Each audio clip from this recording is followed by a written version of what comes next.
And you were Christians prior to becoming an Ahmadi Muslim. Yeah, that's right. Right? Yeah. That is why I had to change your name at your request from the previous one to Jariullah. Yeah, that's right. Right? Yes. Okay. Please. Thank you. My question today, from my understanding and my reading of both the Holy Bible and the Holy Quran, Yes. is that second to Allah Almighty, we should put parents first. But my question is phrased in a sense that although we should always respect parents and honor parents and their wishes and their guidance, is there any cause, I mean it's more of a personal question, is there any time and any cause then we should probably have the opportunity to disagree, and with exception to faith, such as on social and material matters? Yes, first of all, please you can wait there. Okay. The young man, strong leg. Now, the question has to be rectified a little bit.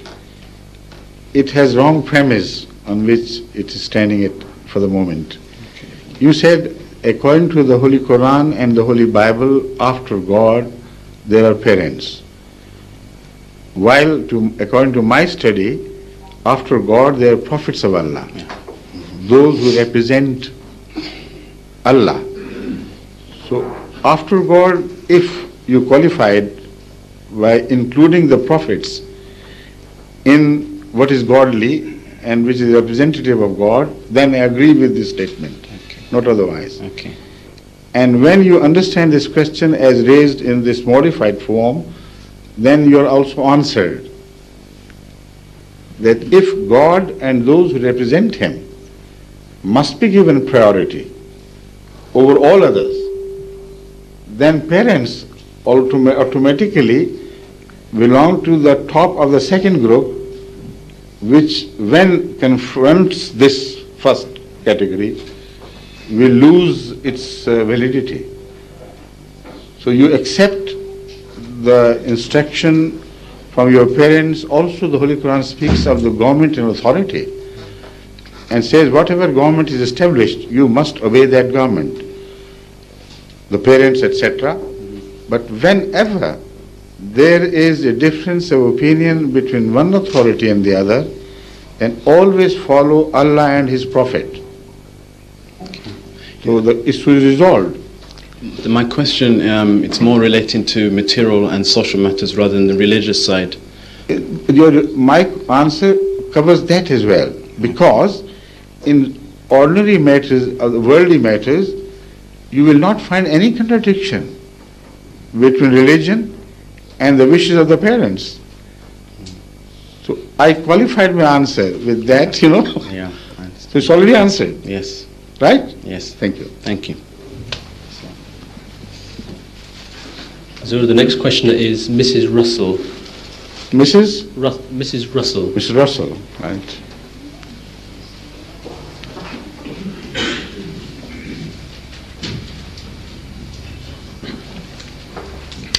Your Holiness, I would like to ask this question. Do you think it's essential to Islam that animals should be slaughtered by the halal method, or do you think it's just arisen from the conditions of the Middle East when there was no refrigeration? I'll explain that. You see, the question again has to be explained.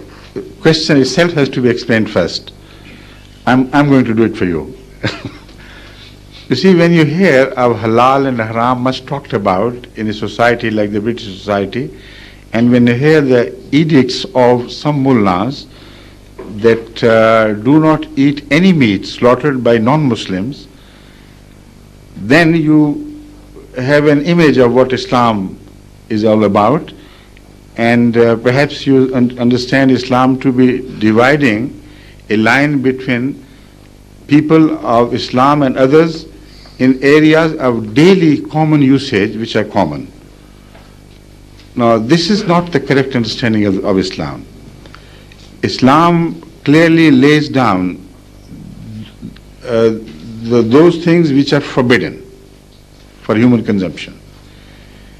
And among those things which are counted in the Quran are the flesh of swine, those animals which died a natural death, those who died out of an accident, those who were strangled to death, and all such animals who were slaughtered with the name of anyone else than animal other than Allah. So if they were slaughtered to the altar of some imaginary gods, then that flesh becomes positively haram for Muslims. In all the cases, in the rest of the cases, also those animals which are birds or animals of prey, which eat other animals' flesh, they're also forbidden in Islam, and you can't eat their flesh. Apart from that, the Holy Quran says the food of the Jews and the Christians alike, Ahl Kitab, is halal for you. I don't know why the mullahs shut their eyes to this verse, because the way they understand the Quran, this verse has nothing to do in the Quran. Why should it be there? It's a very broad-minded teaching. It says of all Ahl Kitab, and this again is a very interesting point raised by the Quran, because Ahl Kitab are generally confined to the followers of Moses and Jesus Christ and those who stood in between. But the literal term Ahl Kitab applies to all religions which were founded on a divine book. So as such, I believe that the Hindus who do not indulge in idolatry, they should also be treated as Ahl Kitab, because they are founded on the book of Krishna, whom we understand to be a law-bearing prophet.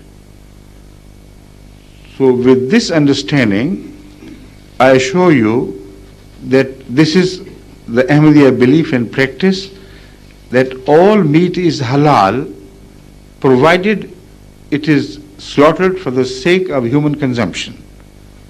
It is slaughtered in a manner whereby blood is let, because blood is haram, not the flesh.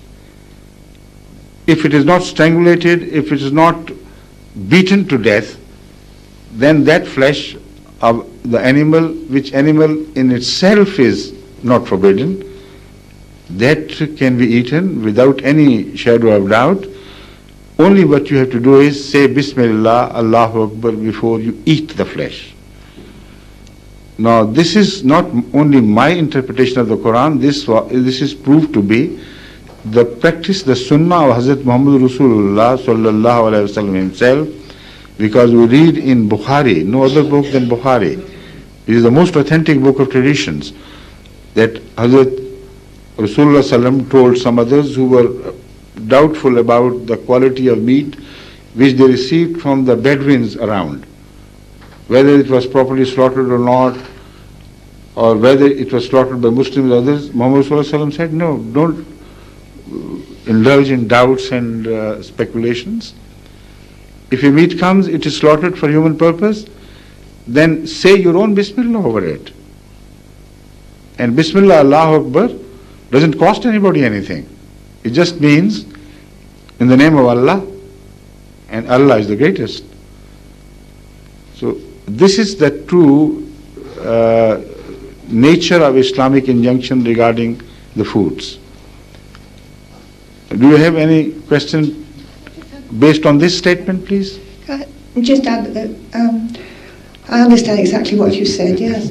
A lot of people are worried about the actual method of slaughter, you see, and the stunning of an animal first seems to be in some way a little kinder than killing the animal and letting it rot. I'll explain that.